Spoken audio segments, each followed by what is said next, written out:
Bonjour frères et sœurs en Christ, je suis le frère Tryphon de la chaîne YouTube à la lumière de la parole. Nombreux d'entre vous ne le savent peut-être pas, mais j'ai commencé à être attaqué par les sorciers depuis quand j'étais encore très petit. Il y avait par exemple un ami qui me prenait, et vous savez vous-même comme les petits enfants, ce dont ils rêvent par-dessus tout, c'est que la maîtresse soit absente et qu'ils puissent être libres d'aller s'amuser comme ils veulent. Et donc cet ami-là me prenait et il me disait, moi je connais une technique pour que la maîtresse ne vienne pas. Je dis, ah bon, comment ça? Il dit, on prend une fourmi, on va l'attacher avec une herbe et après on va pisser dessus. Et quand on va arriver à l'école, la maîtresse ne va pas venir. Donc vous vous en rendiez compte ou pas, mais c'était une manière déjà de m'initier en quelque sorte au satanisme, à la sorcellerie, au fétiche, parce que tu fais une action en espérant que ça te donne un autre résultat. Donc, par conséquent, sans le savoir, ce garçon-là m'initiait à la sorcellerie. Et ce qu'il me proposait, c'était en fait de participer à un rituel fétichiste. Sauf que moi, à ce moment-là, je ne me rendais pas compte. Et par la suite, vous savez, comme la plupart des chrétiens, on néglige souvent la prière. On prie avant de manger, on prie avant de dormir, au réveil, mais c'est difficile qu'on se réveille dans la prière par soi-même. Il se faut souvent un événement qui va nous réveiller et qui va nous pousser à prier plus sérieusement. Donc moi personnellement, c'était quoi? C'était le fait que j'avais repris la licence 2 fois d'abord et quand j'ai repris la deuxième fois, j'ai commencé à prendre la prière au sérieux. Et donc c'est à partir, j'ai repris 3 fois la licence. Donc j'ai fait 3 fois pour avoir la licence. Et c'est à partir de ce moment-là que je me suis réveillé en quelque sorte de la prière et que j'ai commencé à prier beaucoup plus sérieusement. Et que c'est à partir de ce moment-là aussi que le Seigneur a commencé à me révéler les sorciers qui étaient autour de moi, de ma famille, de mes amis, de mes collègues, que j'ai commencé à découvrir. Oh, un tel est sorcier, oh, un tel est sorcier. Donc je le voyais moi-même dans l'histoire. Ce n'est pas que quelqu'un est venu me dire, oh non, le Seigneur m'a montré. Non, moi-même je voyais dans des songes, dans des visions. Le Seigneur me montrait qu'un tel est sorcier, un tel est sorcier. C'est comme ça que j'ai fini par découvrir beaucoup de sorciers autour de moi. Et j'ai, avec le temps, analysé et regardé les techniques qu'ils utilisent pour nous attaquer. Et donc, si tu es un vrai chrétien, je t'encourage à continuer à regarder cette vidéo parce que tu vas découvrir beaucoup de stratégies que les sorciers utilisent pour t'attaquer et te faire du mal sans que toi-même tu t'en rendes compte. Donc, examinons tout cela à la lumière de la parole. Livre si merveilleux, Bible qui me montre le chemin de la vie. Dans cette vidéo, on va examiner 12 stratégies à peu près que les sorciers utilisent pour t'attaquer, pour te pousser dans les bras de Satan. Parce que c'est ça l'objectif. Lorsque tu n'es pas sorcier, ils t'attaquent directement par la sorcellerie et ils vont t'atteindre. Ils vont te lancer des fétiches, ils vont t'envoyer des démons qui vont venir t'attaquer, ils vont t'envoyer des esprits pour te tuer en fonction de ce qu'ils ont besoin de faire dans ta vie. Soit bloquer quelque chose, t'empêcher de faire quelque chose, ils vont le faire directement lorsque tu n'es pas chrétien. Le problème c'est que lorsque tu es chrétien, il y a certaines barrières que le Seigneur a mis. Et donc le sorcier ne peut pas faire tout ce qu'il veut. Il est limité en quelque sorte dans ce qu'il est capable de te faire. Et par conséquent, comme il n'arrive pas à t'atteindre directement, il ne peut pas prendre une arme de la sorcellerie pour te tirer dessus et t'abattre, ça ne marchera pas. Il ne peut pas prendre un démon, te l'envoyer et que tu meurs, ça ne marchera pas non plus. Pourquoi? Parce que tu es sous la protection du sang de Jésus-Christ. Et donc, pour essayer de t'atteindre, il doit te sortir de cette protection-là que le Seigneur t'a accordée. Pourquoi? Parce que tant que tu es dans la protection de Dieu, il ne peut pas t'atteindre. Et donc, pour lui, il faut qu'il te sorte de cette protection. Et c'est la même technique que Satan avait utilisée avec Jésus. Lorsque Jésus est allé faire 40 jours dans le désert. Lorsque Satan vient pour attaquer Jésus, c'est parce qu'il a d'abord essayé spirituellement. Ça n'a pas marché. Il se dit, bon, comment je peux faire pour atteindre ce monsieur-là? Je dois aller maintenant sur place. Parce que la personne qu'il est en train d'attaquer est sans péché. Jésus est sans péché, était sans péché. Donc, il ne pouvait pas l'atteindre spirituellement. Il ne pouvait pas l'atteindre par une arme de la sorcellerie, par un fétiche, par un démon. Il était obligé d'arriver sur place pour combattre Jésus face à face.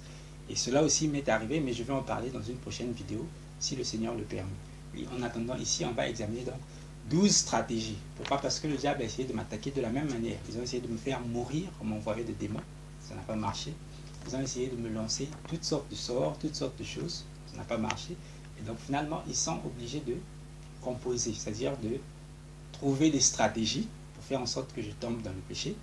Trouver des stratégies pour faire en sorte que tout ce que je dois faire ne réussisse pas. Trouver des stratégies pour qu'ils puissent découvrir ce que j'ai l'envie de faire pour pouvoir m'attaquer d'une manière détournée. Donc c'est pour cela qu'ils vont utiliser plusieurs sorciers différents que tu ne connais pas encore. Souvent c'est ce qu'ils utilisent, sauf quand ils sont coincés. Ils sont obligés d'envoyer même quelqu'un que tu connais déjà, alors que tu le connais déjà, il ne peut plus normalement rien faire comme toi. Mais ils vont quand même essayer. Parce que ce sont des stratégies. Ils sont coincés, ils n'arrivent plus. Ils ont essayé avec un tel, ça n'a pas marché. Ils ont essayé avec un tel, ça n'a pas marché. Et donc, tant que tu n'es pas encore chrétien, vigilant et réveillé, ils vont t'attaquer de plusieurs manières. Utiliser plusieurs méthodes pour essayer de te faire tomber dans le péché ou accepter le péché pour qu'eux, ils puissent dominer sur toi. Parce que c'est ça le seul moyen qu'ils ont réellement de t'atteindre. Donc, toi, ton rôle maintenant, c'est quoi? C'est de faire en sorte de ne pas tomber dans leurs pièges. Lorsqu'ils te tendent des pièges, lorsqu'ils viennent chercher des informations auprès de toi, que tu ne puisses pas les leur donner parce que ça va les avantager pour améliorer leur stratégie. Donc, c'est la première méthode qu'ils utilisent et c'est la plus courante parce que c'est celle qui leur donne le plus accès à un maximum de choses sur toi. C'est la stratégie de te donner une femme ou un homme. Si tu es un homme, on te donne une femme. Et si tu es une femme, on te donne un homme. Ça, c'est la première stratégie. Donc, l'objectif, c'est lequel? 1. Elle va venir vers toi ou d'une manière détournée. Elle va venir pour autre chose. Faire croire qu'elle vient pour autre chose. Mais en fait, elle vient pour ça. C'est-à-dire te faire accepter, te faire la prendre, la faire remarquer. Donc, ils vont s'arranger même à créer des faux dialogues avec d'autres sorciers qui vont venir faire semblant pour montrer que la personne est vraiment magnifique, pour montrer que la personne est vraiment bonne, c'est une bonne chrétienne, qu'elle a des visions, qu'elle a des songes. Pour que l'objectif, c'est quoi? C'est que tu puisses la prendre, qu'elle devienne ta femme. C'est ça l'objectif. C'est pas qu'elle va aller au mariage avec toi. Non, non, non. Et la plupart du temps, elle a même déjà un copain, un ami, un fiancé, un mari quelque part que toi tu ne connais pas. Mais l'objectif, c'est lequel? Quand tu seras sa copine, quand elle sera ta copine ou ta fiancée, tu seras obligé de lui dire un certain nombre de choses. Non, j'étais à tel endroit, j'étais allé déposer un dossier pour le boulot, ou j'étais à tel endroit, j'étais allé déposer un dossier pour ceci, ou je prévois de faire telle chose, j'ai tel plan dans la tête. Et tout ça là, c'est ce qu'eux ils veulent recevoir comme information. Et donc, c'est ça la première stratégie qu'ils vont utiliser. Donner une femme ou te donner un homme. Et quand il va venir, si toi tu es déjà chrétien réveillé et que tu t'es rendu compte que les relations sexuelles, c'est l'un des points les plus graves. Pourquoi? Parce que, comme l'un des disciples a dit, celui qui pêche contre tout péché qu'un homme commet est en dehors du corps. Mais celui qui pêche contre son corps, pêche contre le temple du Saint-Esprit. Et donc c'est pour cela que Satan, son objectif principal, c'est soit nous faire toucher au fétiche consciemment, soit nous faire tomber dans les péchés sexuels. Parce que c'est ce qui lui donne le plus grand accès à notre vie. Donc c'est cette stratégie-là qu'ils vont utiliser. Ils vont prendre une femme et la pousser vers toi. Et très souvent, toi tu ne la connais pas. Tu ne sais pas parfois qu'elle est même mariée quelque part. C'est elle qui vont pousser vers toi. Et parfois même c'est son mari qui va l'envoyer. Ou son ami ou son fiancé, son copain qui va l'envoyer. En tant que sorcier, tous les deux sont sorciers. Ils vont l'envoyer. Ils vont dire, cherche à ce que tu puisses sortir avec ce garçon. Donc, quel que soit ce que tu vas lui proposer comme condition. Il va dire, ah non, avec moi, pour être ami avec moi, il faut que on arrive jusqu'au mariage sans se toucher sexuellement. Si tu es déjà réveillé sur ce point-là, elle est un peu coincée. Même si elle accepte ça, son objectif, c'est pas de faire en sorte que vous puissiez arriver jusqu'au mariage.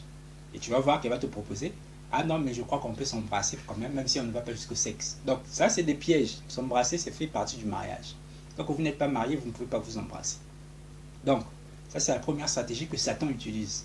T'envoyer une femme. T'envoyer un homme si tu es une femme.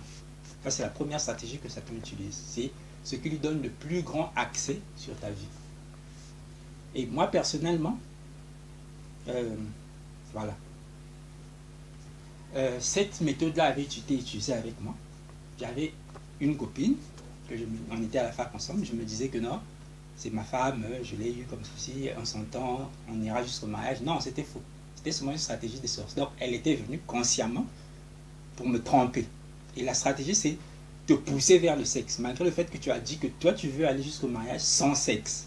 Son but à elle, c'est de te détourner de ce que toi, tu veux et de t'emmener petit à petit vers le sexe. Et c'est ce qui s'est passé avec moi. Comme en ce temps-là, je ne savais pas encore, je n'étais pas trop vigilant. J'avais déjà décidé que je ne voulais pas du sexe, mais je n'étais pas trop au courant. Bon, est-ce qu'il faut s'embrasser, pas s'embrasser, sur la bouche, sur la joue? Je n'avais aucune idée sur ça.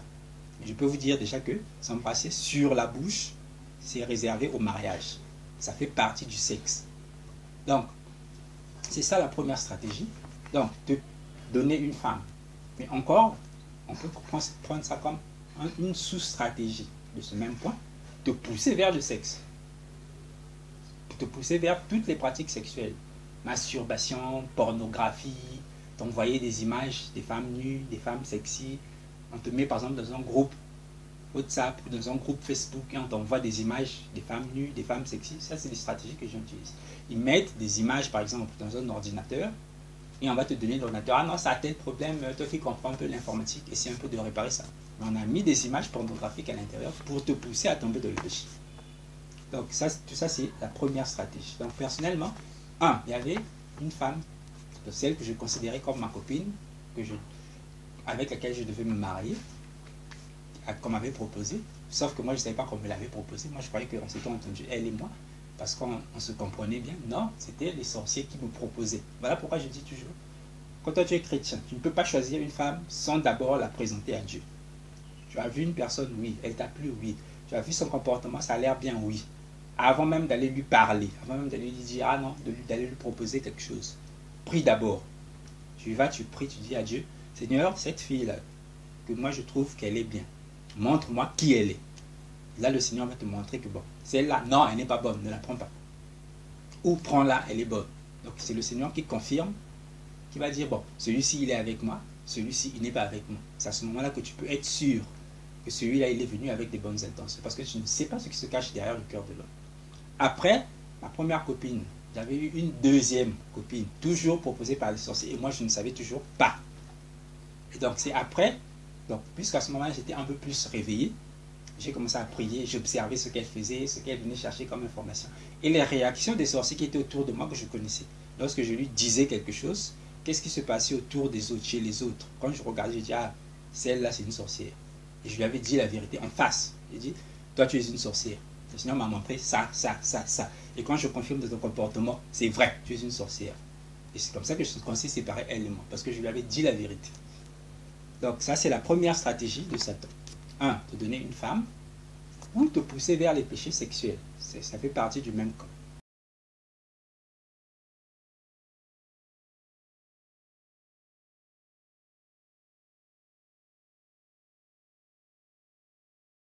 Parce que c'est exactement la même chose.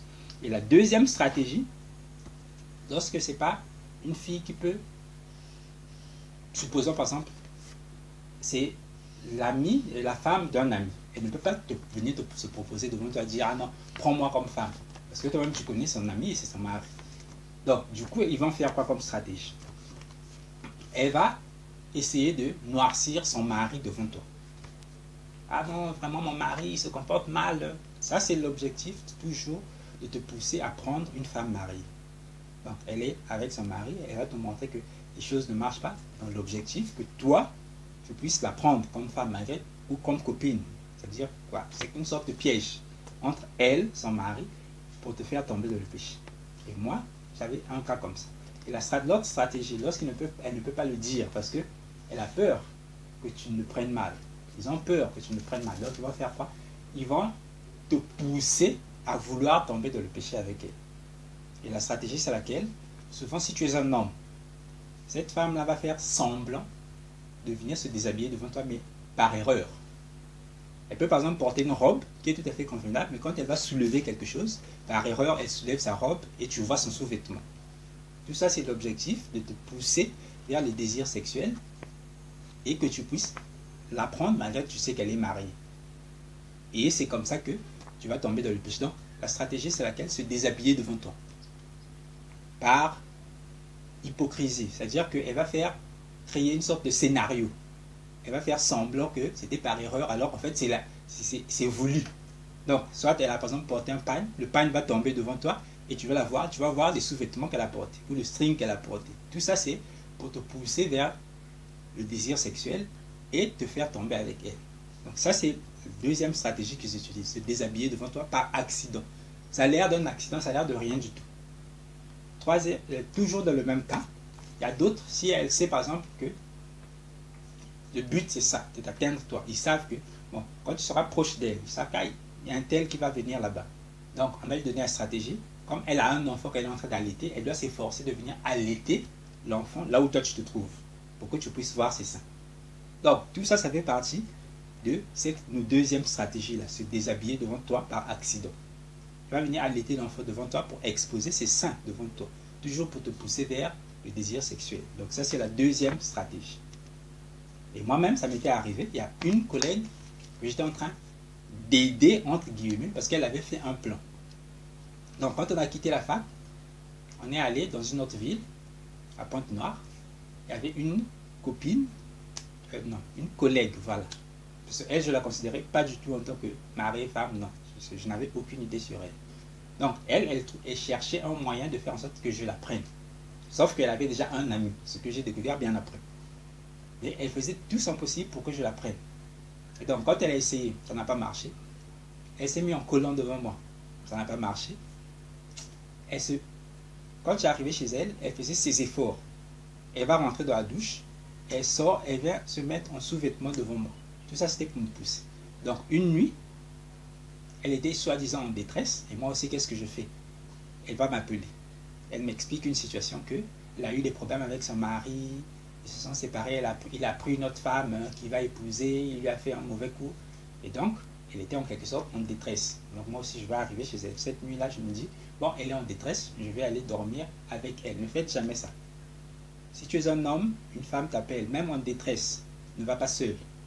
Prends une sœur avec toi, prends un autre frère avec toi, soyez deux.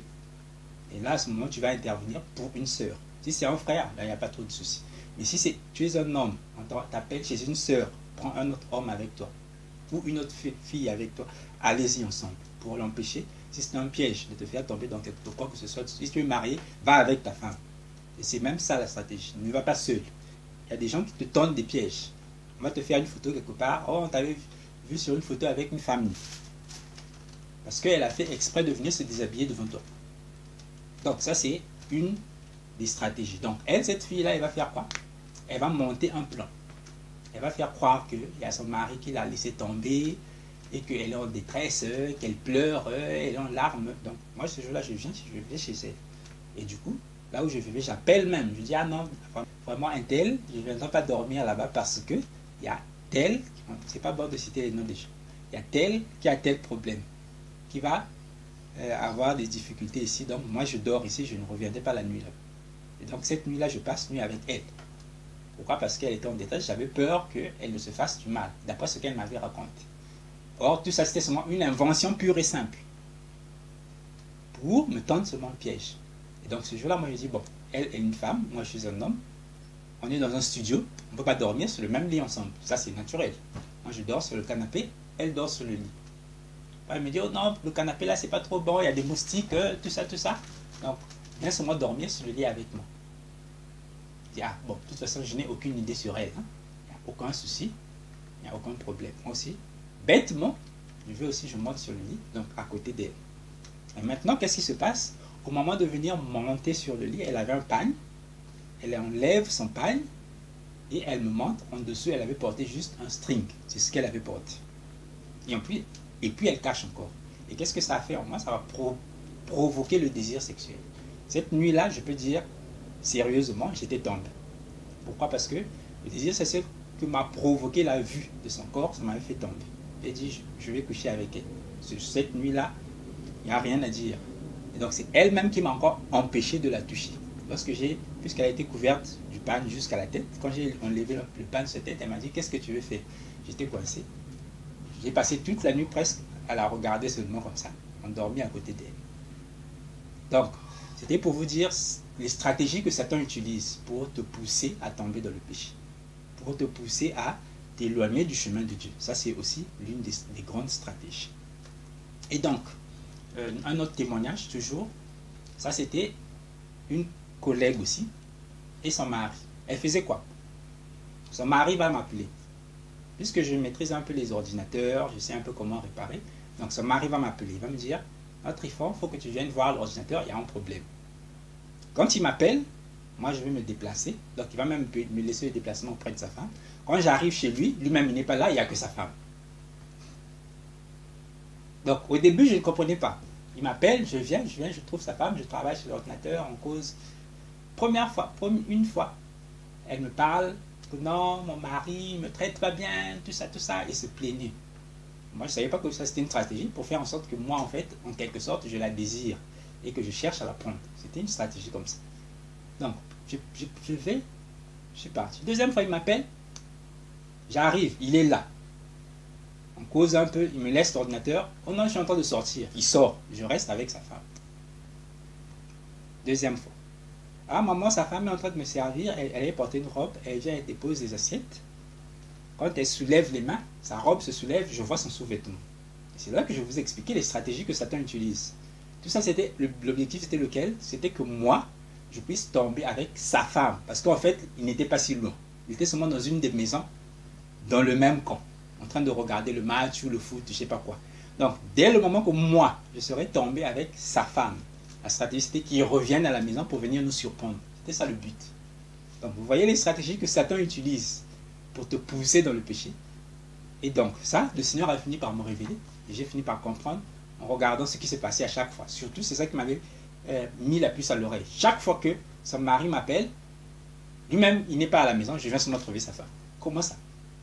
Même un païen qui est prudent avec sa femme n'aime pas que sa femme reste enfermée dans un endroit seul avec un homme. Ça, même pas un chrétien, même un païen seulement. Il n'aime pas ça.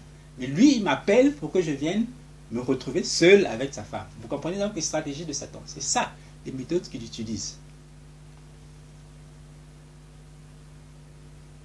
Voilà, donc, se déshabiller devant toi par accident.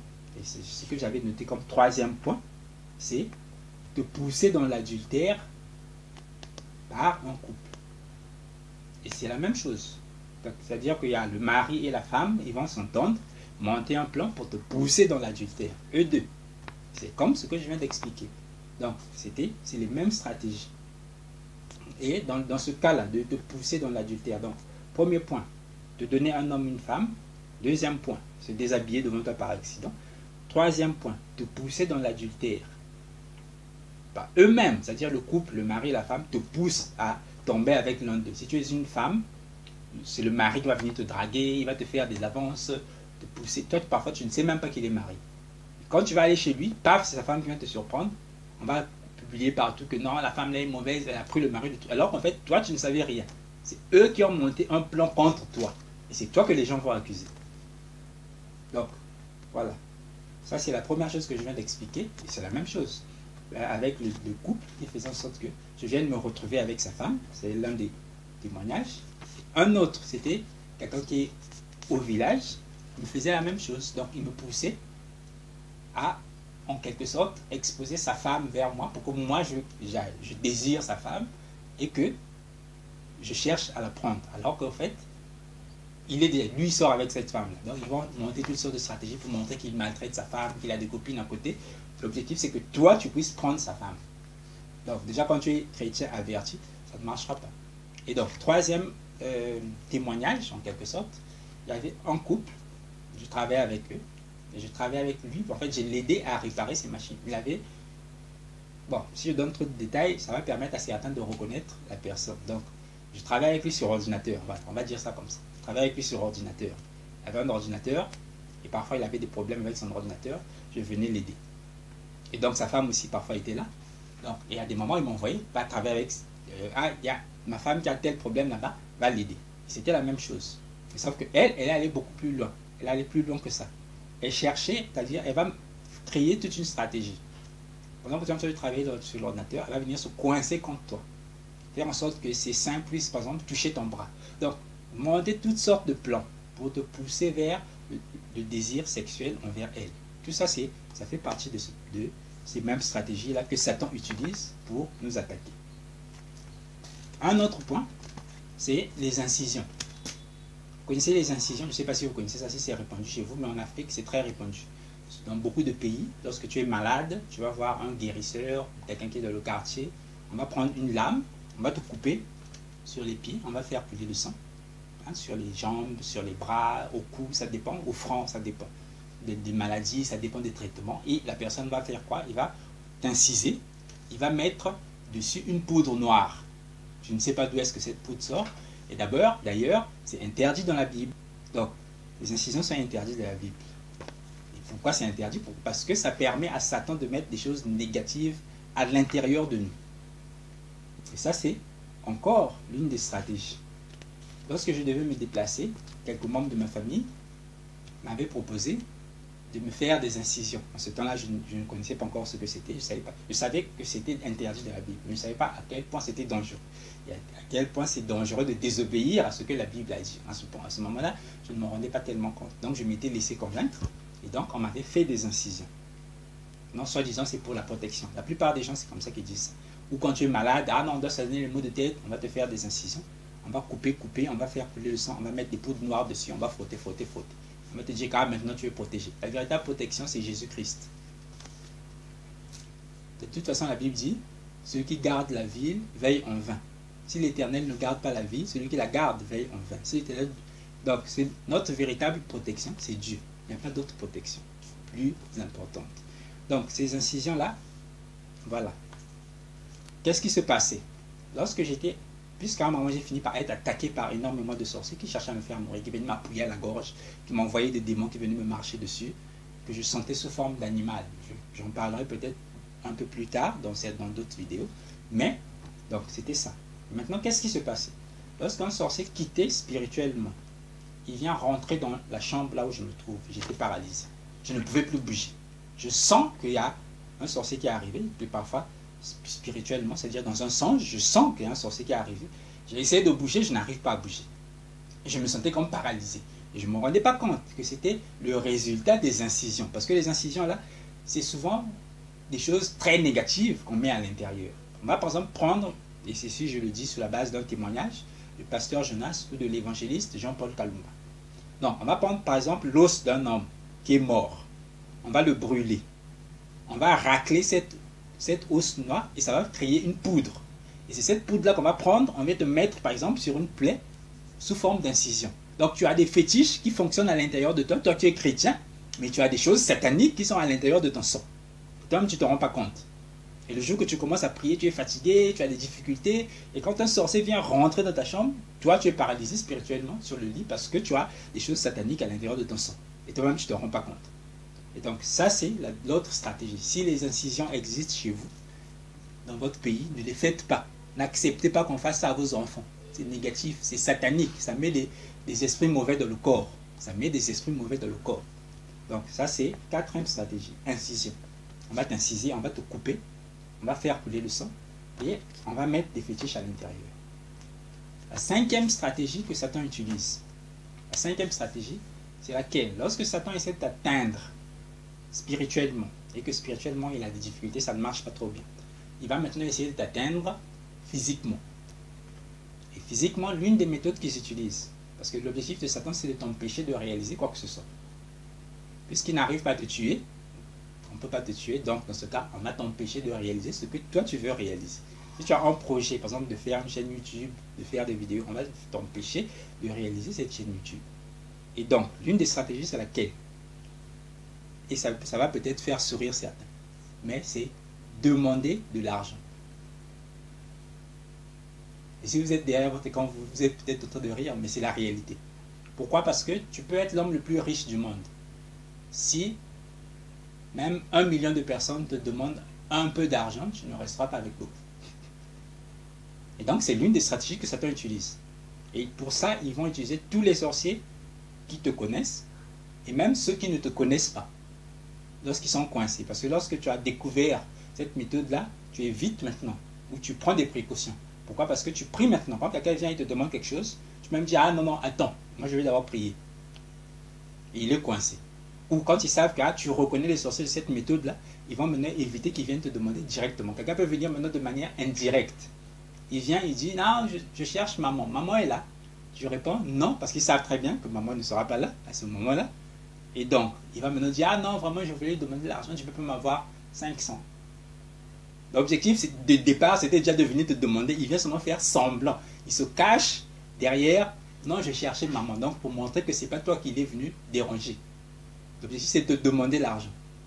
Pourquoi? Parce que lorsque, tu vois, ils savent, ils ont des informations, par exemple, que tu as reçu ton salaire, ou que tu as reçu de l'argent, ou que tu as fait tel travail, tu as reçu de l'argent, pour t'empêcher de réaliser ce que toi, tu veux réaliser. Donc, tu vas voir des gens qui ont plein de problèmes, tous les problèmes du monde vont courir vers toi. Venez dire, ah non, vraiment, donne-moi de l'argent, donne-moi 100 francs. Donc, des petites sommes parfois des grandes. Au final, toi, tu n'as pas pu réaliser ce que toi, tu voulais réaliser. Tu voulais, par exemple, n'importe quoi. Tu veux te marier, Donc, ils cherchent des informations sur qu'est-ce que tu as comme plan, qu'est-ce que tu veux faire, qu'est-ce que tu veux réaliser. Et à ce moment-là, maintenant, ils vont faire quoi? Ils vont envoyer des gens en fonction de ce que tu veux faire. Donc, supposons que vous êtes une église. Vous êtes une église, vous avez pour projet de faire telle chose à tel endroit. Quelqu'un va venir avec un problème très grave. Oh non, vraiment, aidez-moi. Il va vous supplier de toutes les manières possibles. Tout ça, ce n'est pas qu'il a un problème grave, non. C'est seulement pour vous empêcher de faire ce que vous avez l'intention de faire. Et donc, quand tu es comme ça, et que tu es exposé, c'est-à-dire que tu ne sais pas encore qui est sorcier, qui n'est pas sorcier, tous ceux qui sont sorciers autour de toi, dès qu'il a un problème, ils courent vers toi. Tout ce qui est malade, même s'il a l'argent, il viendra faire semblant. Donc, s'il est blessé, il va t'emmener même la blessure pour que tu vois qu'il est réellement blessé. Alors qu'en fait, l'objectif, c'est pas ça. L'objectif, c'est de demander de l'argent pour que ce que toi, tu avais fait comme plan, ça ne puisse plus se réaliser. Ça, c'est l'autre stratégie que Satan utilise. Donc, de demander de l'argent. Voilà. Ici, dans cette même stratégie-là, je vais prendre quelques exemples maintenant de témoignages qui me concernent personnellement. J'avais par exemple un collègue qui est venu vers moi emprunter un ordinateur. Ça a l'air de rien, non? Ah non, vraiment, je vais faire un travail, j'ai besoin d'un ordinateur, mon ordinateur a planté, prête-moi ton ordinateur. Ce n'est rien de grave, c'est un ami, c'est un collègue, je n'ai pas de problème à t'aider. Il prend l'ordinateur, et ce que Dieu savait. Donc, j'ai enlevé toutes mes données qui étaient dans l'ordinateur avant de lui remettre. Donc, je lui remets l'ordinateur, il va avec. Après un certain temps, c'est lui qui m'appelle. Avant moi, je cherche à payer un ordinateur, montre-moi un endroit. Je lui indique un endroit. Tu vas à un ordinateur, va chez Intel, et souvent ils vendent des bons ordinateurs. Chez lui, là-bas, tu cherches un bon ordinateur avec au moins tel prix, tu auras un bon ordinateur. Donc, il va là-bas. Au moment où il arrive, il m'appelle. Quand il a pris l'ordinateur, il ne m'appelle pas. Au lieu de me dire, bon, j'ai pris tel modèle d'ordinateur, est-ce que c'est bon? C'est pas ce qu'une personne normale ferait. Tu as pris un ordinateur, tu vas chercher à te rassurer, puisque tu ne t'y connais pas trop tellement. Tu vas chercher à te rassurer, est-ce que le modèle que j'ai pris est bon? Non. Lui, il m'appelle quand il arrive chez le monsieur pour payer l'ordinateur. Lorsqu'il a payé, ou s'il a payé, je n'en sais rien. Il sort de là-bas, il est parti avec son ordinateur, soi-disant. Il arrive à la maison, et après, il va me dire que non, l'ordinateur qu'il a pris là-bas, c'est pas trop bon, c'est ceci, comme j'étais à distance. Dans une autre ville, lui dans une autre ville. C'est pas trop bon, oh non, ça finit par tomber en panne, ça ne marche plus. L'objectif de départ, c'était quoi? C'était qu'il prenne seulement mon ordinateur que je lui avais prêté. Donc, on monte toutes sortes de stratégies, toutes sortes de plans bizarres pour te subtiliser un ordinateur. Tout ça, c'est demander. Ça fait partie de demander. Bon, c'était pas demander de l'argent, mais je vais parler maintenant d'un témoignage de quelqu'un aussi qui venait pour demander de l'argent. Donc, c'était quelqu'un qui était un ouvrier, donc il travaillait chez nous. J'évite que les gens ne le reconnaissent. Bon, il est déjà décédé aussi, donc c'est pas si grave. Donc, il venait faire quoi? Il venait faire semblant. Ah non, chez nous à la maison, on manque de ceci, que tu peux m'avoir quelque chose. Là, c'est quand il sait, à travers les sorciers qui sont proches de moi, que j'ai de l'argent avec moi. Donc, il va venir me demander de l'argent. Moi aussi, bêtement, puisque je ne connaissais pas encore cette stratégie-là, je donnais. Et puis un jour, il vient. Ce jour-là, j'ai senti qu'il y avait quelque chose qui n'allait pas. Je dis non, là, il y a quelque chose qui ne va pas. Ce monsieur, on dirait qu'il est sorcier. J'ai commencé à le suspecter. Ce jour-là, moi-même, je n'avais pas assez d'argent. Les parents m'avaient envoyé de l'argent. Ça commençait presque à finir. Donc, il me restait peut-être 3000 et quelques. Je me dis peut-être 3200, 3500. Par là, je me demandais comment j'allais faire pour finir le mois. Parce que je n'avais déjà plus assez d'argent. Donc lui, il vient, il va me présenter un problème. Il me dit, ah non, vraiment, je n'ai plus d'argent, je n'ai rien à la maison, j'ai des difficultés, tout ça, si tu peux m'avoir quelque chose. Donc, sur les 3200 que j'avais, qui étaient déjà insuffisants, parce que je manquais d'argent, je suis allé, j'ai soutiré 2000, que je suis venu, je lui ai donné. Je lui ai donné, et quand il a pris les 2000 francs, il a commencé à dire un certain nombre de paroles qui montraient que c'était trop peu, les 2000 francs que je lui avais donnés. Alors que moi-même, il me restait peu par rapport à ce que je lui ai donné. Vous voyez? Donc, ce jour-là, je l'avais suspecté d'être sorcier. Je ne lui avais rien dit. Je n'ai rien dit, je suis resté tranquille, je n'ai rien dit. Il a pris l'argent, il est parti. Peu de temps après, moins d'un mois, j'ai appris qu'il était mort d'une crise d'épilepsie. Et c'est ici que je voulais avertir les sorciers, ceux qu'on envoie. Dieu laisse faire un certain nombre de choses. Vous attaquez son enfant, vous faites ceci et vous faites ceci. Il y a aussi des conséquences. Ce qu'un homme moissonne, c'est ce qu'il sème. Tu moissonneras ce que tu as semé. Si tu as semé le maïs, tu moissonneras le maïs. Tu as semé l'arachide, tu moissonneras l'arachide. Tu sèmes des choses négatives. C'est ce qui est négatif que tu vas moissonner. Et le salaire du péché, c'est la mort. Donc, voilà, sur ce point, sur demander de l'argent, c'est ça un peu que j'avais à dire. Donc, voilà, sixième point maintenant. Sixième point, c'est te faire participer à des rituels de protection. Que ce soit bien clair, hein, la seule protection que nous avons, c'est Dieu. La protection, c'est Dieu. Il n'y a pas d'autre rituel pour être protégé. Crois en Jésus-Christ. Tu crois en lui, tu es sauvé et tu marches comme il veut. Tu t'efforces de marcher comme lui veut. Parce que la possibilité de marcher comme il veut, c'est lui qui la donne. Donc tu t'efforces de marcher comme il veut, c'est tout. Il n'y a pas d'autre rituel de protection à chercher. Si tu cherches un rituel de protection, ou tu as un rituel de protection, quelqu'un te propose un rituel de protection. Pendant ton enfant, il va faire tel rituel de protection. C'est Satan qui est en train de t'attaquer. Il n'y a pas de rituel de protection, ça n'existe pas. Chez Dieu, ça n'existe pas, il n'y a pas de rituel de protection. Quelqu'un te dit non, fais tel rituel, mets du sel, ceci, allume une bougie, c'est satanique. C'est là que Satan va t'atteindre. Oh non, prends la photo de tel saint, mets dans ta maison, c'est là que Satan va t'atteindre. Donc, le sel, oh, allume l'encens, c'est là que Satan va t'avoir. Et même, j'avais vu, sur les paquets d'encens qu'on vend ici au Congo-Brazzaville, on a marqué 999. Et si tu retournes le paquet, ça donne 666. C'est pourtant clair, hein? Mais les catholiques vont quand même acheter l'encens. Oh non, vraiment, je dois allumer de l'encens. Il va payer dans ce paquet-là. On a bien écrit 999, qui n'est autre que 666. Par exemple, moi, quelqu'un qui m'avait fait tendu un piège, déjà vient un rituel de protection, on a mis une chaise, sauf que là j'étais déjà averti maintenant, on a mis une chaise avec l'étoile renversée. Donc étoile renversée, signe officiel de Satan. Il dit, viens t'asseoir là, on va te faire un rituel de protection. Vous comprenez? C'est comme ça que le diable attaque les gens. Il n'y a pas d'étoile du côté de Dieu. Il n'y a pas de dessin d'étoile ou non, mettre le sel, mettre les bougies. Non, ça n'existe pas. Il n'y a pas de rituel de protection du côté de Dieu. Voilà, ça c'est la première personne, donc le premier témoignage. On m'a appris, on me propose, mets-toi sur cette chaise-là, on va te protéger. Mais la chaise est posée sur une étoile renversée formée par du sel. L'étoile renversée, ça représente Satan, donc on est en train de chercher à te vendre à Satan, de te livrer à Satan. Mais c'est ça qu'on appelle rituel de protection. Donc, l'autre témoignage, voilà, j'étais à la maison. Papa n'était pas là. Puis tout d'un coup, je vois 2 militaires débarquer chez moi avec un monsieur. Pourquoi? Parce que, à un certain moment, au début, j'avais peur. Mais après, à un certain moment, je me suis rendu compte qu'il fallait que j'avertisse les sorciers, puisque Dieu me montrait les sorciers. Au début, je ne voulais pas leur dire, je restais tranquille. Mais après, je me suis rendu compte que je devais leur dire pour qu'ils soient avertis. Si quelqu'un meurt, qu'il n'aille pas là-bas en enfer, il peut dire, ah, Tryphon, tu ne m'avais pas averti. Donc, je commençais à les avertir. Je les disais clairement, je vais t'appeler, pas devant des gens, non. C'est pas bon d'exposer les sorciers. Oh non, tu prends quelqu'un, tu l'exposes devant les gens, toi tu es sorcier, non. C'est pas bon. Ça, c'est même la Bible qui interdit. Tu prends la personne à l'écart.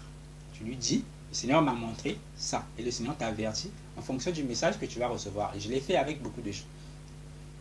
Donc, il y a l'une des personnes qui va prendre 2 militaires qui arrivent à la maison. J'avais aucune idée d'où ils venaient. Oh non, toi tu accuses des gens d'être sorciers, viens ici. Bien armés, 3 militaires. Ils étaient à 2, 3.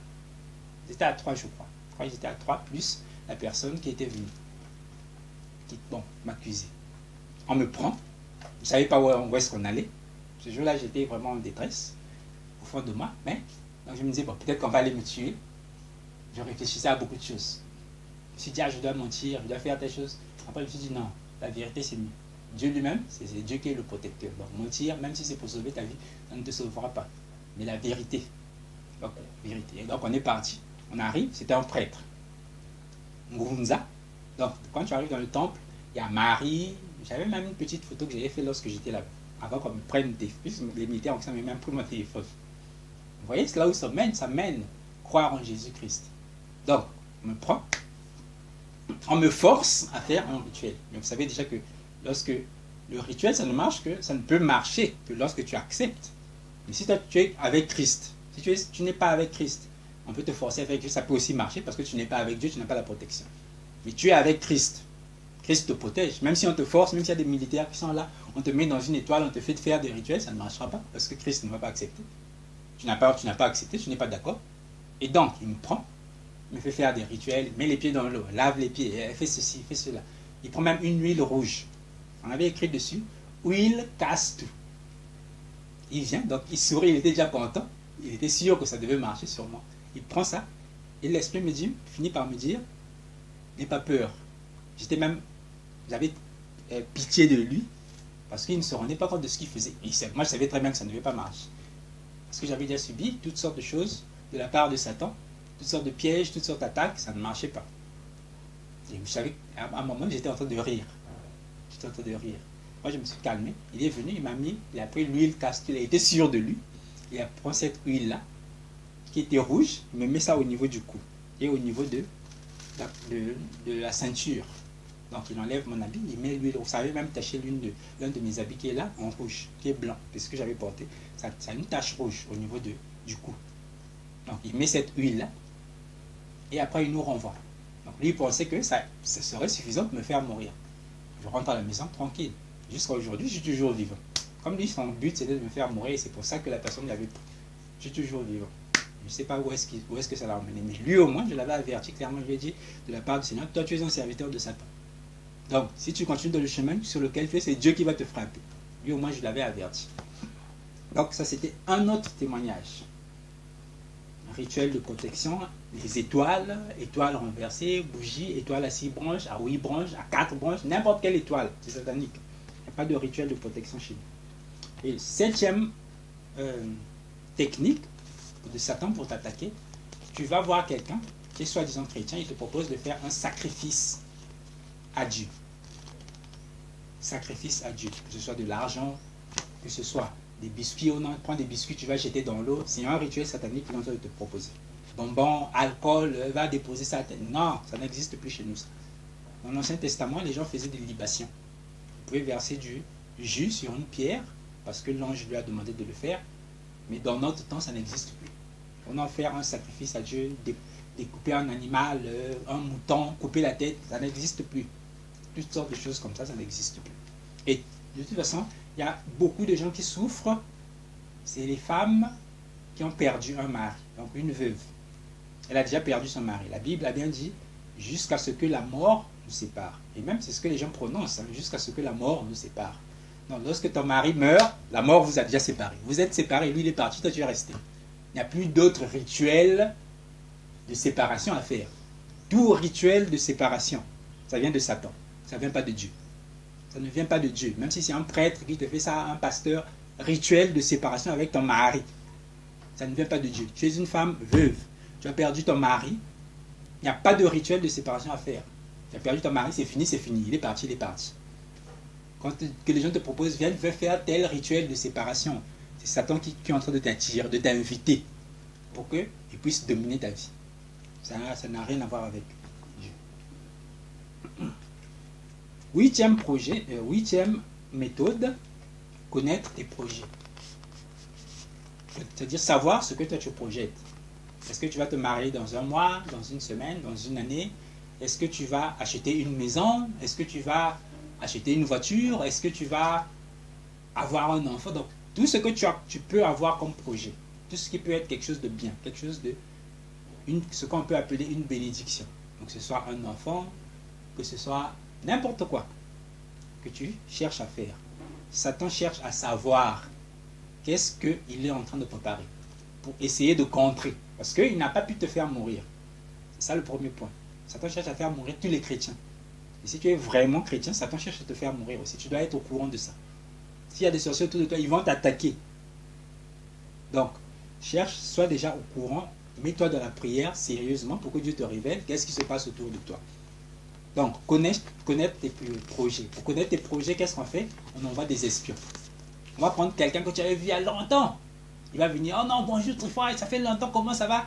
Où est-ce que tu en es dans la vie? Qu'est-ce que tu fais maintenant? Alors qu'en fait, non, c'est un sorcier. Il a juste été envoyé dans l'objectif de savoir où est-ce que tu en es, qu'est-ce que tu vas, où sont tes projets.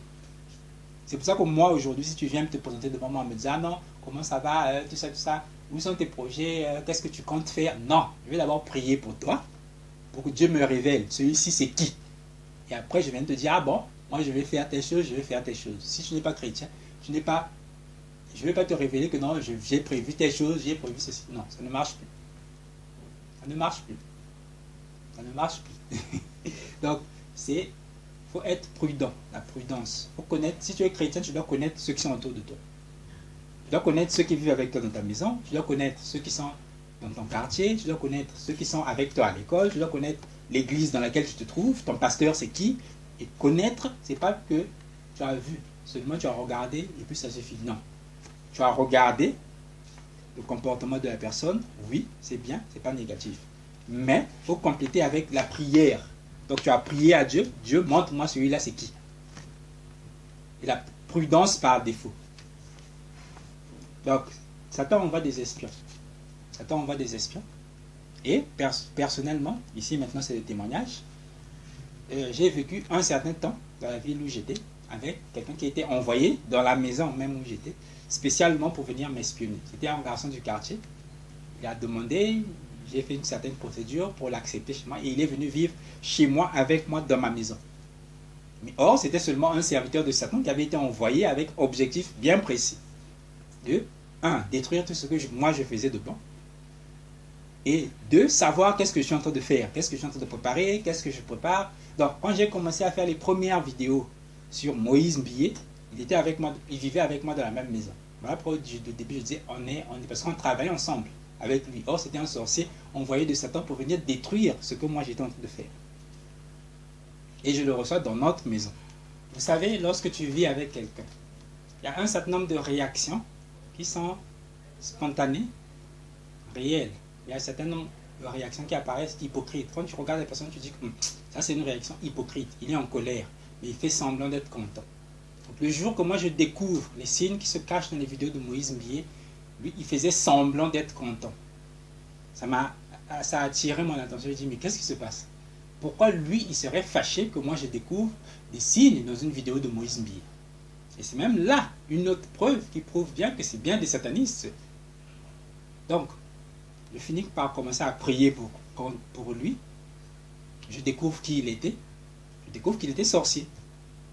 Il avait même une bouteille de tisane dans sa chambre. Jusqu'à un moment, il s'est déplacé. Moi, je priais dans ma chambre. Je découvre, oh, l'esprit me dit, va rentrer dans cette chambre. Je vais, j'entre dans la chambre. Je vois une bouteille de tisane. Il vit avec moi. Il est comme plus petit que moi. Donc, moi, je prends soin de lui. Il ne me dit pas qu'il a une tisane dans la maison. J'ai trouvé ça bizarre. Ce que j'ai fait, j'ai pris cette tisane. Je l'ai renversée et j'ai remis la bouteille vide à côté de la poubelle. Lorsqu'il est revenu de son déplacement, il a vu la bouteille, il l'a vu vide, il ne m'a rien dit. Il n'est pas venu me dire, ah non, mais pourquoi tu as renversé ma tisane? C'est ce qui serait la réaction normale de quelqu'un qui fait les choses normalement. Mais lui, non, il est resté tranquille parce qu'il savait qu'il avait été découvert. Donc, une fois j'étais dans la parcelle, puisque j'étais toujours enfermé dans la masturbation, j'étais en train de laver des habits, j'ai mis la musique, ma propre musique, puisque je n'écoute plus les musiques que quelqu'un vend. Je n'écoute plus ce genre de musique. J'écoute mes propres musiques. Donc, je chante moi-même, je l'enregistre dans le téléphone et c'est ce que j'écoute. Ou alors, je chante ce que moi-même j'ai composé ou que j'ai rêvé. Le Seigneur m'a donné une chanson, j'ai rêvé cela, c'est ce que je chante. À présent, je ne chante plus les chansons des gens. Donc, je chante les chansons toute la journée. Je chantais, je lavais les habits, je faisais du travail. Vers le soir, je vais dormir, je vais me coucher un peu, un moment de la chambre. Dès que je m'endors, je sens qu'il y a quelqu'un qui est en train de me piétiner dessus avec rage. De me marcher dessus avec rage, dans le rêve. Et c'est son visage. Et donc, un peu de temps après avoir accumulé un certain nombre d'observations et confirmé qu'il était vraiment sorcier, je vais finir par lui dire la vérité. Toi, tu es sorcier. Et je l'ai chassé de la maison. Je savais qu'il n'était pas là parce qu'il était en difficulté. Non, il était venu avec un but bien précis. C'est là que je voulais dire aux frères et sœurs qui viennent dire que non, on attaque Moïse Mbié pour rien. Pourquoi Satan va-t-il se mettre à défendre des choses qui sont justes et vraies? Satan, pas Moïse Mbié lui-même qui vient m'attaquer, mais non, des sorciers loin de Moïse Mbié qui ne le connaissent pas, qui sont contents parce que Moïse Mbié fait son travail là-bas. Pourquoi Satan va être content de ça? Donc ça, c'était le 8e point. Connaître tes projets, envoyer des espions. Donc quand quelqu'un vient souvent te poser des questions, vient souvent, même si c'est un ami, un collègue, un voisin, commence à prier sur lui pour que le Seigneur te montre qui il est. Dieu avait bien dit dans Jérémie 33:3, invoque-moi, je te répondrai, je te montrerai des choses cachées que tu ne connais pas. C'est ce que Dieu nous avait dit. Donc c'est à nous de mettre cela en pratique. Voilà. La 9e stratégie, c'est de pousser au péché. Tout péché, tout ce qui est péché, ça appartient à Satan. Donc si quelqu'un te pousse vers un péché, c'est à toi maintenant d'aller prier pour que Dieu te montre si celui-ci n'est pas un serviteur de Satan. Tout ce qui te pousse au péché, ça vient de Satan. Tout ce qui est péché, ça vient de Satan. Donc si quelqu'un te pousse vers la cigarette, vers les femmes, vers les musiques mondaines, vers les films pornographiques, quelqu'un te pousse vers quoi que ce soit qui est négatif, commence à prier pour lui pour que Dieu te montre qui il est. C'est peu que ce soit un serviteur de Satan. Parce que Satan agit avec ses serviteurs. Toi, je te dis, bon, c'est un ami, c'est un collègue, on a eu fréquenté ensemble. Non, non, non, non, non. Chez Satan, tout le monde se cache. Ils se font passer pour des chrétiens, ils se font passer pour ceci, ils se font passer, mais ils te poussent vers les choses négatives. Ils te poussent à aller prendre telle fille. Oh non, telle fille serait bien avec toi. Tu ne te rends pas compte qu'il te propose une sataniste qui va venir quand tu commences à te faire du mal dans ta vie. Donc, ça c'est, voilà, te pousser à pécher. Et ici, j'ai pris un point particulier que les gens ont utilisé avec moi. Parce que cette vidéo, c'est plus pour témoigner de la vérité. Donc, on parle de 12 stratégies réelles des sorciers contre les chrétiens. Donc, ce qui a été réellement utilisé contre moi. Et là, c'est le point de te pousser à mentir. Tu as par exemple un frère qui a voyagé. Les gens de la famille vont te dire, ah non, tu sais, il est parti en voyage, tous les gens ne sont pas contents, donc il ne faut pas donner l'information à tout le monde. Ça, c'est ce qu'on va te dire. Et du coup, on va faire quoi? La même personne qui t'a dit ce genre de choses-là, il va envoyer quelqu'un qui est sorcier pour venir te demander un tel est parti où. L'objectif, c'est de te pousser à mentir pour que tu puisses mentir et que Satan puisse continuer à dominer ta vie. Parce que tant que tu es menteur, Satan domine ta vie. Donc, c'est ça l'une des stratégies de Satan. Te pousser à mentir. Te pousser à mentir. Voilà. On va passer à la 10e stratégie de Satan. 10e stratégie de Satan. Et dans la 9e, il y a toujours aussi ceux qui rentrent à l'hôpital, par exemple. Ta maman est rentrée à l'hôpital et on va te dire, il ne faut pas dire aux gens parce que sinon les sorciers vont l'attaquer. Oui, mais il faut bien savoir que nous les chrétiens, on n'a que deux choses. 1, dire la vérité. 2, se taire. Soit tu dis la vérité, soit tu te tais. C'est ce que Jésus nous a montré quand il était devant Ponce Pilate. Soit il parlait en disant la vérité, soit il se taisait. C'est ça la stratégie des chrétiens. Donc quelqu'un te demande, ta maman est malade? Oui, elle est malade, elle est à l'hôpital. Non, je ne peux rien te dire là-dessus. Appelle-la elle-même. Tu n'as que deux choix. Soit dire la vérité, soit te taire. Donc, voilà. Ça, c'est te pousser à mentir. On va prendre le point numéro 10. Le point numéro 10, c'est emprunter et ne pas rendre. Lorsque tu es chrétien, tu es attaqué spirituellement. Les gens veulent te faire mourir. Satan cherche à te faire mourir, il n'arrive pas. Il va chercher à bloquer tes plans, tes projets, ce que toi tu veux faire. Et dans cette stratégie-là, il y a la stratégie que moi j'appelle emprunter et ne pas rendre. Et ici, le point le plus fréquent ou le plus utilisé, c'est te faire passer pour un menteur. Non, pour un voleur. Te faire passer pour un voleur. Comment? Quelqu'un, un membre de ta famille, quelqu'un qui est autour de toi, va venir te demander, par exemple, de lui garder de l'argent. Dis, garde-moi cet argent. Un sorcier. Ou quelqu'un sait que tu as de l'argent. Souvent qui ne t'appartient pas, que tu gardes. Tu es par exemple gérant d'une boutique, tu as de l'argent qui ne t'appartient pas, mais que tu gardes pour quelqu'un. Et donc, le sorcier va venir pour emprunter de cet argent-là qui ne t'appartient pas. Sauf que l'objectif, c'est de ne jamais le rendre. Donc, il va prendre l'argent, il va l'emprunter, il va partir avec, il ne va plus jamais venir vous remettre. Ça, c'est l'une des stratégies. Et ici, je vais citer quelques exemples. Moi, j'arrivais à un moment, j'avais de l'argent qui était avec moi, que je gardais, qui ne m'appartenait pas. Et les gens utilisaient exactement cette stratégie-là. Il va venir, il va dire, ah non, il faut prête-moi de l'argent. Dès que j'ai de l'argent tellement, c'est sûr là, dès que tu vois que je travaille, non, je vais venir rendre. Il prend, il est parti. Il ne va jamais rendre ça. Et toi, ce que tu dois faire, c'est ne pas le haïr, ne pas le détester. C'est ça. Tu dois chercher un moyen pour rembourser toi-même. Et de toute façon, dorénavant, quand quelqu'un vient emprunter de l'argent, même si c'est urgent, toi ne rentres pas dans son urgence. Même si tu dis que l'enfant va mourir à l'hôpital, toi ne rentres pas dans son urgence. On va d'abord prier. Si tu as de l'argent à toi-même qui t'appartient et que tu as la possibilité de l'aider, aide-le. Même si c'est un sorcier, c'est pas grave. Dieu lui-même sait. Mais si tu n'as pas d'argent, tu as de l'argent qui ne t'appartient pas, tu n'as pas le droit de le lui prêter. Sans l'avis du propriétaire. Pour le faire, il faut que le propriétaire te dise, ah oui, je suis d'accord, prête-lui l'argent. À ce moment-là, tu ne seras pas responsable. Mais si tu prends l'argent d'autrui, que tu prêtes à quelqu'un, à ce moment-là, c'est toi qui seras jugé de voleur. Parce que l'argent ne t'appartient pas. Donc même si tu as de l'argent, quelque personne te supplie à mort, tu ne donnes pas. Même s'il va mourir, tu ne donnes pas, parce que ça ne t'appartient pas. C'est comme ça. Et c'est la réalité. C'est ça la réalité. Donc, emprunter et ne pas rendre. Et dans ce cas-là, il y a un moment, quand j'étais dans l'autre ville, il y a quelqu'un qui est venu vers moi avec une grosse, ce qu'on appelle, chez nous, on appelle ça chinsende. C'est une inflammation souvent qui arrive au doigt. C'est-à-dire, tu t'es blessé avec quelque chose, tu t'es piqué le doigt avec une épine, je ne sais pas quoi, le doigt finit par enfler. Une grosse inflammation comme ça. Il vient à la maison. Tiens, vraiment, Trifon, prête-moi de l'argent. Je n'avais pas d'argent, mais j'avais l'argent d'autrui que j'avais avec moi. Et c'est ce qu'il voulait que je lui prête. Ça, c'est pourquoi? C'est pour te faire passer pour un voleur. Donc, lui, il va emprunter, il va partir. Il ne va jamais venir rendre ça. Un autre va venir, ils vont faire la même chose, par exemple, 10 personnes. Et à la fin, tu vas te retrouver avec un gros manquant dans l'argent d'autrui qui ne t'appartenait pas. Et on va t'accuser d'être voleur. Mais toi, tu ne te rends pas compte que tous étaient dans le même groupe. Ils faisaient seulement un jeu. Donc, celui-ci va venir, il prend, celui-ci va venir, il prend, tous, ils ont pris, ils sont partis. Ils ne vont jamais rendre. Et l'autre, maintenant, viendra t'accuser, toi, d'être voleur. Donc, c'est l'une des stratégies que Satan utilise au milieu des chrétiens.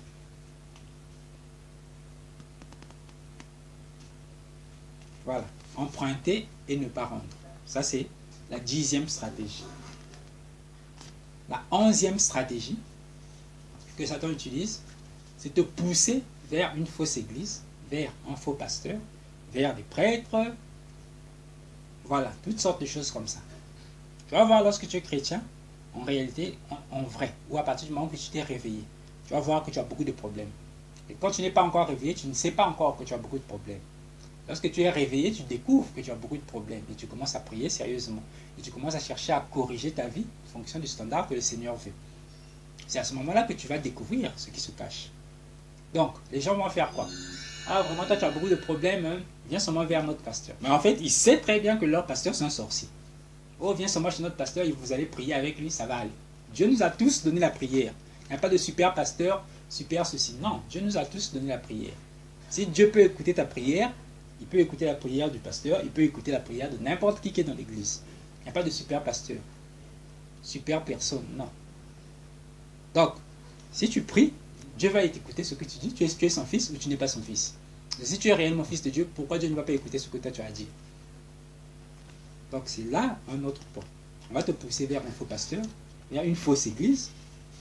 Et c'est ici que je vais prendre un exemple. À un moment, on m'avait pris, on m'avait emmené. Quand je suis arrivé d'abord à Pointe-Noire, dans l'autre ville, j'étais entré dans un groupe ou en prier. Groupe, ah non, on peut venir prier avec nous, on a des problèmes à la maison. Toujours la même stratégie. Se victimiser. Ah non, il y a telle fille qui est attaquée par les sorciers, viens nous aider. Là, tu es chrétien, je te dis, ah vraiment, ils ont besoin d'aide. Seigneur, c'est ce que le Seigneur veut. Sans prier, sans discernement, tu vas seulement comme ça. Sauf que tu rentres au milieu des sorciers. Donc moi, je ne me rendais pas compte que j'étais dans un groupe qui était constitué entièrement de sorciers, sauf moi, qui cherchait toutes les stratégies possibles pour me faire tomber. C'est par là que je suis passé. Donc quand vous voyez cette chaîne YouTube encore là existant, vous devez savoir que Jésus-Christ existe. C'est pour ça que cette chaîne YouTube est encore là. Si Jésus-Christ n'existait pas, cette chaîne YouTube n'existerait plus. Donc ça, c'est l'une des stratégies. Donc, eux, ils me poussaient à faire des rituels bizarres, à prier avec des bougies. En ce temps-là, je priais avec des bougies. À prier avec du sel. Oh non, mets du sel dans l'eau, tu mets dans la maison, c'est la protection. C'est ce que aussi je croyais. Donc, tu prends du sel, tu mets dans l'eau et tu renverses dans toute la maison. Tu te dis que la maison est protégée. Faux. La protection la plus simple, c'est seulement prier. Tu constates quelque chose de mauvais dans la maison. Sanctifie-toi, corrige-toi, regarde ta vie, ta manière de te comporter, ta manière de t'habiller, ta manière d'agir. Fais sortir le péché de ta vie. S'il y a quelque chose de négatif dans ta maison, des étoiles, des figurines, des posters, des artistes, des stars, toutes sortes de choses négatives, tu enlèves. Tout ce qui est satanique, si ça sort de ta maison, il n'y a aucune raison que Satan puisse venir rentrer. Il n'aura pas accès. Non, il n'y a pas de protection super. La véritable protection, c'est Dieu seulement. Croire en Dieu, c'est ça la véritable protection. Et ne pas accepter l'idolâtrie et les choses sataniques, négatives dans la maison. Tout ce qui représente une étoile, c'est pas bon. L'étoile, en général, ça représente Satan. Nous, on n'a pas besoin de faire une représentation de notre Dieu. Même si Jésus est appelé l'étoile brillante du matin, on n'a pas besoin de le représenter. Donc, une représentation d'une étoile, c'est une chose négative. Parce que ça représente généralement Satan. Étoile renversée, étoile normale, étoile à 6 branches, à 8 branches, à 4 branches. Toutes les étoiles, c'est pas bon. Chez nous, il n'y a pas d'étoile. Donc, ça, c'est l'une des stratégies. Et voilà, donc je voulais parler un peu de... On m'avait emmené un prêtre pour venir me libérer, soi-disant. Parce que je commençais à dire aux gens clairement que toi, tu es sorcier. Toi, tu es sorcier. Donc, on m'a emmené un prêtre. On m'a forcé dans la maison. Il est venu, il voulait faire des rituels avec moi. J'ai refusé. Il a fait des rituels dans la maison. Il a mis des bougies un peu partout, de l'encens, des trucs bizarres. La maison était remplie d'odeurs. Mais il n'a pas pu m'atteindre. Pourquoi? Parce qu'à ce moment-là, j'étais déjà réveillé, j'étais averti, le Seigneur avait eu pitié de moi. Donc ces rituels, puisque je n'ai pas accepté de participer à ces rituels, même si tu me forces, même si tu me jettes de l'eau salée, ce qu'il avait fait, il m'a jeté de l'eau salée sur le corps, tout ça, toutes sortes de choses comme ça. Ça n'a pas eu d'impact sur moi parce que j'étais protégé par Dieu. Donc la véritable protection, c'est Dieu. C'est pas mettre du sel, mettre du savon, mettre je sais pas quoi, se laver avec savon 777, non, c'est pas ça la protection. La protection, c'est croire en Dieu et marcher comme Dieu veut. C'est ça qui doit te constituer. Voilà. Donc ça, c'était le 11e point. Maintenant, on va passer au 12e point. 12e point, ce sont les fausses prophéties. Les fausses prophéties. Donc, il y a quelqu'un qui est là, que toi, tu prends pour un chrétien, qui va dire, ah, moi, je prophétise. Ah, j'ai eu un songe. Oh, le Seigneur m'a montré ceci. Oh, le Seigneur m'a dit, tu dois faire ceci. Tout ça, en fait, c'est les stratégies pour te pousser à faire ce que Dieu interdit. Puisque quand la personne te dit, tu refuses, donc il passe par Dieu a dit, pour que tu puisses faire.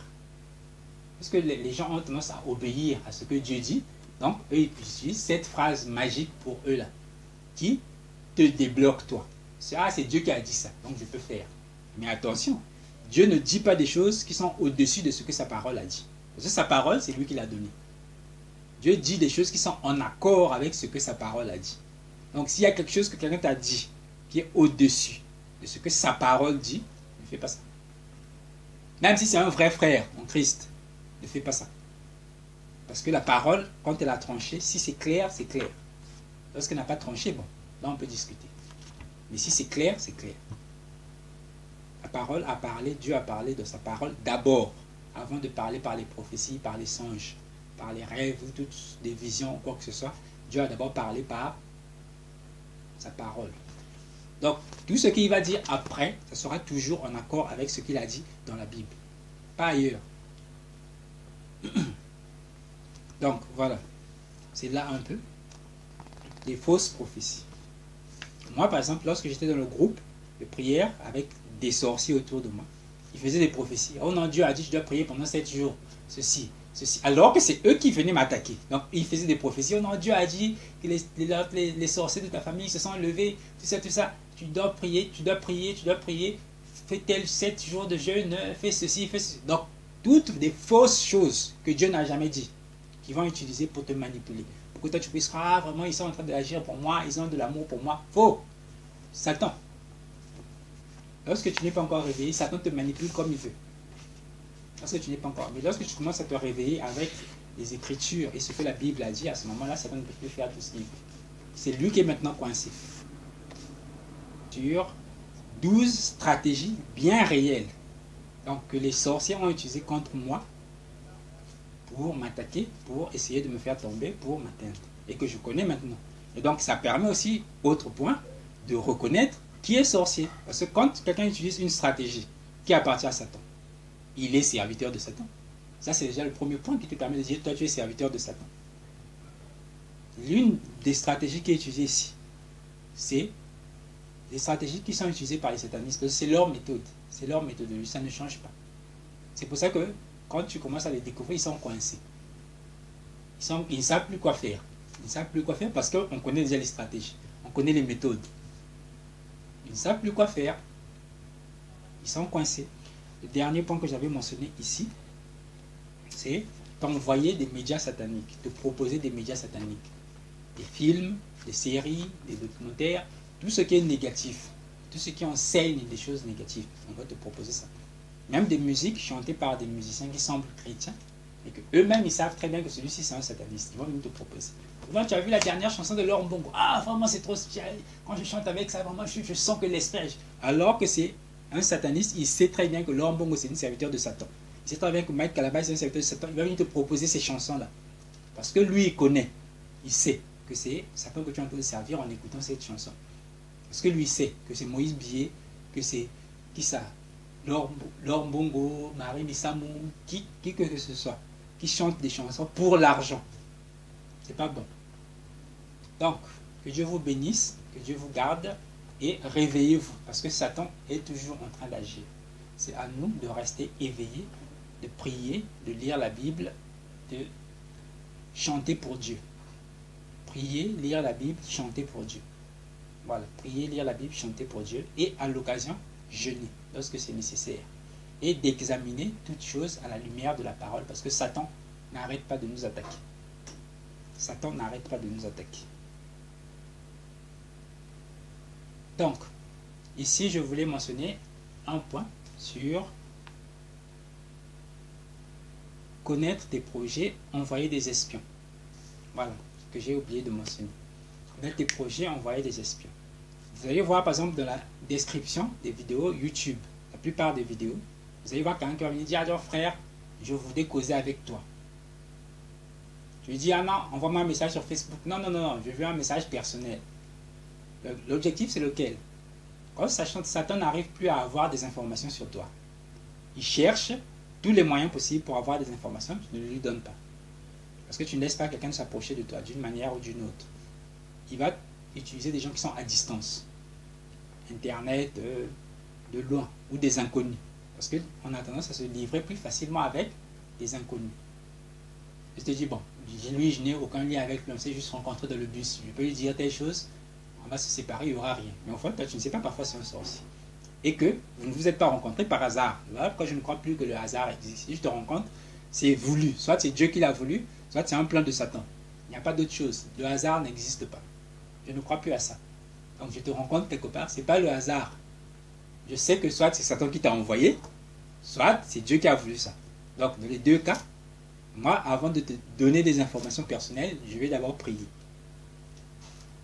Et de toute façon, si je te rencontre quelque part par hasard et que tu cherches à me coller, je sais que c'est fréquent que tu sois un serviteur de Satan. Ça, c'est déjà par défaut dans ma tête. Donc, voilà. Sur YouTube, les gens viennent fréquemment. Ils disent, ah non frère, j'ai des problèmes, hein, si tu peux m'aider. L'objectif, c'est lequel? C'est d'avoir seulement des informations. C'est ce que j'ai mentionné dans le point 8. Connaître tes projets. Sauf que lorsque tu ne veux pas te livrer à quelqu'un, il faut maintenant trouver une méthode de contour pour contourner ta vigilance. Voilà, contourner ta vigilance. Donc, on va faire quoi? On va prendre une personne qui va se faire passer, comme j'ai toujours dit, pour une victime. Quand Satan m'attaque, j'ai des difficultés, aide-moi. Alors qu'en fait, l'objectif, c'est d'avoir des informations qui te concernent. Pourquoi? Parce que lorsque tu seras en communication avec elle, lorsque tu seras en train de témoigner pour lui montrer la voie à suivre, tu auras toujours indirectement des informations personnelles que tu vas lui livrer. Et donc, Satan utilise souvent cette voie-là. Au début, je faisais ça beaucoup. J'avais même un groupe sur WhatsApp. Le groupe était saturé avec des satanistes. Le Seigneur a fini par me révéler que le groupe était rempli de satanistes. Et j'ai fini par le dire à tout le monde. J'ai dit, Dieu a dit que le groupe est rempli de satanistes. Il vous avertit en tant que serviteur de Satan. Il va vous punir. Et j'ai fermé le groupe. Le groupe n'existe plus. Et même mon WhatsApp qui est sur certaines vidéos, je n'utilise plus. Donc, les gens font quoi? Ils viennent vers toi. Non, j'ai tel problème, hein, comment je peux faire? Et tu vas commencer à lui donner des conseils. Tu vas lui donner des versets bibliques. Tu vas expliquer certaines choses. Et tu vas aussi témoigner. Tu vas dire, par moi, quand j'avais des problèmes avec un tel, voilà comment je faisais. Ah, je compte faire tel ceci. Puisque tu es en communication avec elle et que c'est une sœur, soi-disant, tu vas commencer à lui donner un certain nombre de détails de ta vie. C'est ce que Satan cherche. Des détails là, sur ta vie. Sur qu'est-ce que tu veux faire, qu'est-ce que tu projettes, qu'est-ce que... Mais sauf qu'il va faire ça de manière inversée. Il ne va pas dire que non, je vais chercher les détails. Il va dire, j'ai besoin d'aide. Donc, stratégie inversée. Donc, il y a une fille aussi. Donc, plusieurs personnes sont passées comme ça. Je commence par l'aider, je lui prie avec elle. Elle me présente telle situation, je prie pour elle, je prie pour elle, je prie pour elle.